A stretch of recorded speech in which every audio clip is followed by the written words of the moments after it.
Weird Al Yankovic is back in the news with his newest film, Weird, the Al Yankovic Story. And this film stars Harry Potter alum Daniel Radcliffe as Weird Al Yankovic. It is a parody, it is a biopic about the music industry, and I have more thoughts on it here today on the Beniverse.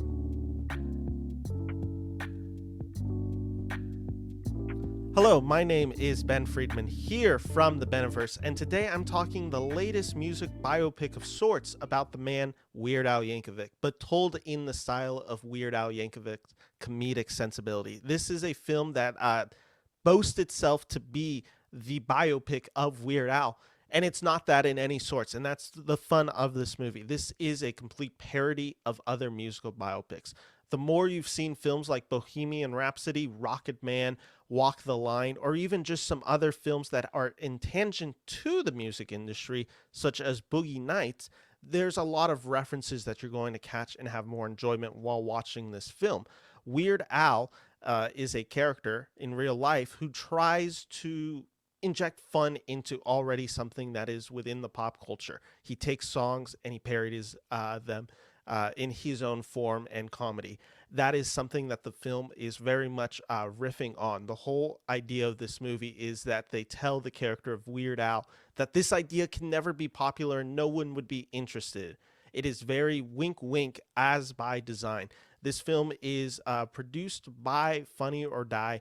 It has Weird Al's sensibilities all over it. He is not only has a featured performance in this film, but he's obviously very involved in the creative side of this film as well. This film stars Harry Potter alum Daniel Radcliffe as Weird Al Yankovic.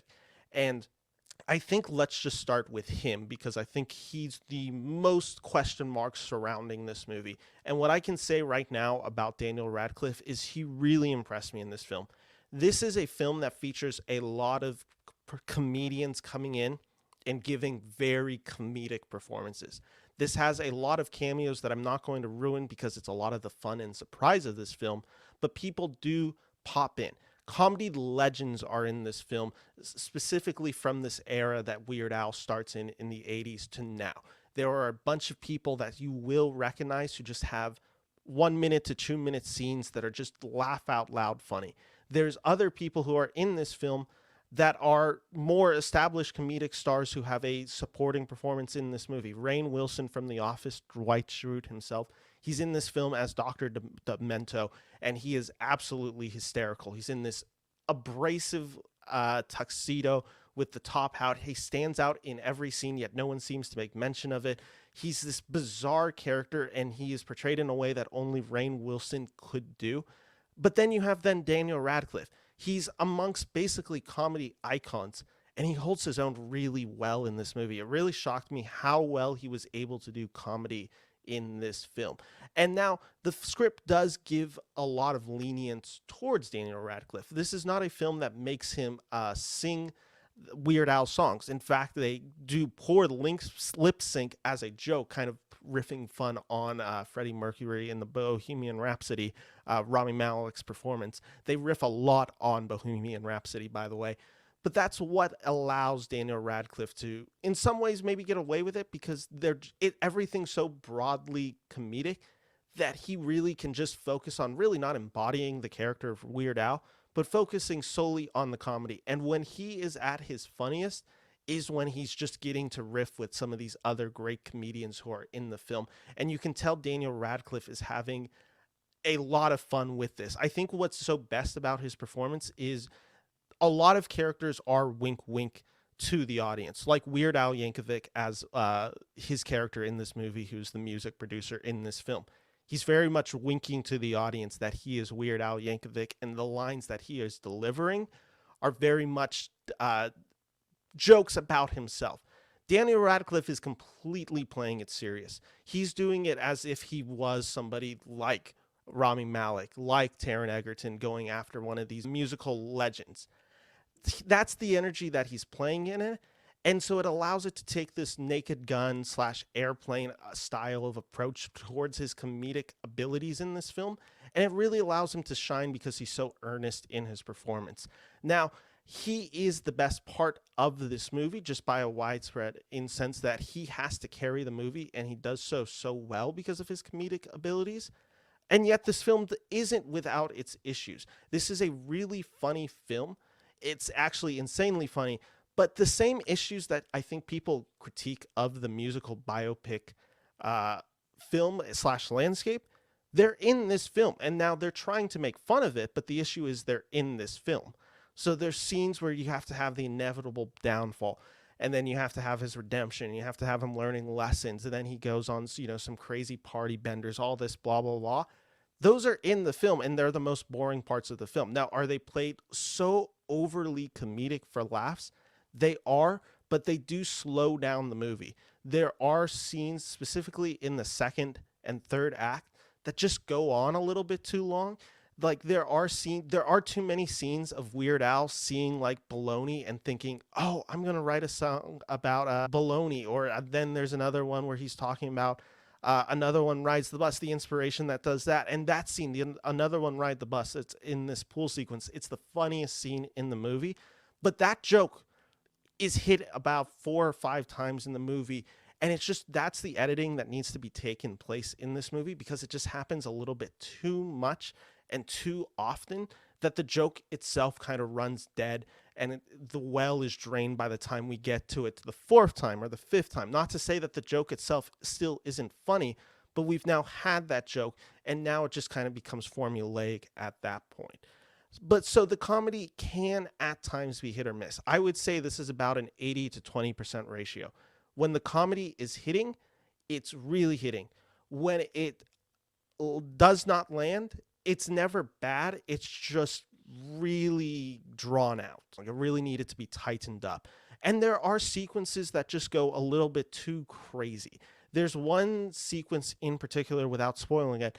Pablo Escobar is a character within this film, and there is a sequence involving his character. This is so out of left field. It's so something else that this film isn't really being. It kind of becomes an action comedy for a little bit, and it's Weird Al having a lot of fun, and I have a feeling the scene was a lot of fun to put in there. It strives so far away from the musical biopic landscape and idea of what this film is being parodying that it cuts off to too much more than it can chew, and it ends up being non-satisfactory for me. I felt this whole scene was just really bored me, and it didn't do anything to move the story along, and it hindered the storytelling that I thought was really well done throughout. And there's other aspects that do that as well. Madonna, for instance, is in this film, played by Evan Rachel Wood. She is very good in the film. I think she is giving a really good comedic performance. Now, if you wanted to say that this film is very anti-Madonna, I think there would be definitely some truth to that, because this film really hounds her as kind of a terrible person. Now, of course, that is done in such a self-referential, parodying way. The issue with that is that this film has more fun at poking fun at Madonna than it does anyone else in this time period. Madonna is constantly the punchline in this film, and it drags on to the film. Now, is this also tied to the fact that this is kind of the downfall of the film, and this involves the Pablo Escobar part of the film? That's also playing against Madonna's appearance in this film, or I should say Evan Rachel Wood's performance as Madonna in this film, because she's also in the least favorite scenes in it.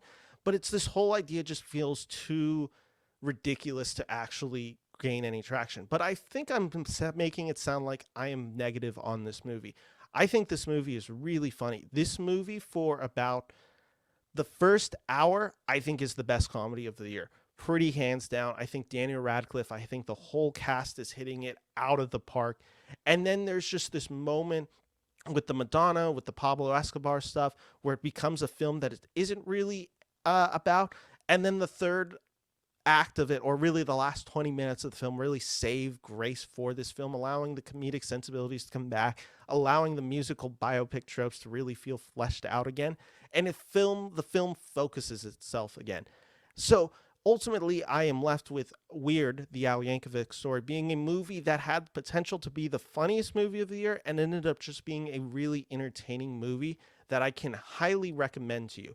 Is this the best comedy of the year? I would not say that, But is this one of the more entertaining films that you're going to see this fall season? I definitely can say that, and I definitely will say that you should spend your time watching Weird, the Al Yankovic story. I can recommend Weird, the Al Yankovic story. I think it's a lot of fun. While it does lose focus of itself, it is very much centered around the fun and parodious nature of Weird Al Yankovic himself.